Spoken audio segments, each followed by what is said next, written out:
үг хэлнэ харьцангуй бас богино хугацаанд их сайн ажилласан байна гэж харж байна. Энэ төрийн хяналт шалгалтын асуудал бол ерөөсөө асар чухал асуудал шүү дээ. Ер нь хяналт гэдэг бол эрх мэдлийг эдэлдэггүй эрх мэдэл гэдэг үг байдаг.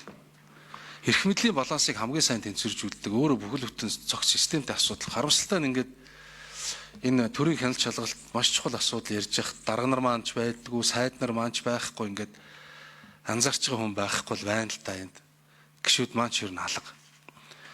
Тэгэхээр энэ дүгнэлтэн дээр энэ дурддагдаад байгаа хамгийн чухал асуудал бол энэ хяналт шинжилгээ, үнэлгээ, хяналт шалгалт, мониторинг, аудит, үнэлгээ, мөрдөн шалгах үйл ажиллагаа гэх мэт нэр томьёо огтхоныг нэгмөр ойлгож хэвшүүлэх, хэрэглэх гэдэг энэ маш чухал ойлголт яваад байна.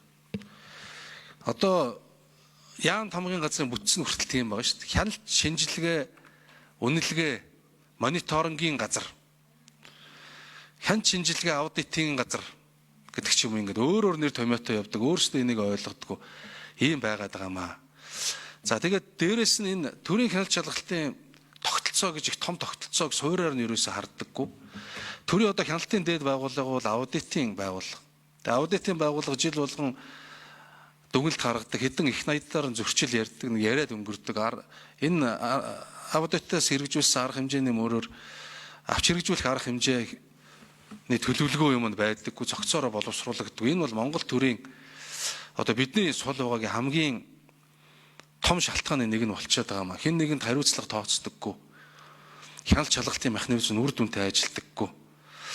Тэгэхээр харин зүгээр энэ санал дээр нь ажлын хэсгийн нэгдсэн дүгнэлт саналыг Монгол Улсын засгийн газарт хөргүүлж асуудлыг шийдвэрлэх боломж нөхцөлийг судалж хамтран ажиллах замаар үүсээд буй хүндрэлтэй нөхцөл байдал тулгамдсан асуудлыг шийдвэрлэх нь зүйтэй байна гэсэн дээр энэ ажлын хэсгийн ахлагч, ажлын хэсэгт багтсан гишүүд ер нь энэ олон хяналт шинжилгээтэй холбоотой, хяналттай холбоотой энэ олон хуулиудыг нэгтгэхэд бие даасан хуулийн төсөлд боловсруулах энэ чиглэл рүүгээ та бүхэн манаас ажиллахыг бодож үзээсэй. Энэ яг тийм хурдан хийгдэхгүй л дээ.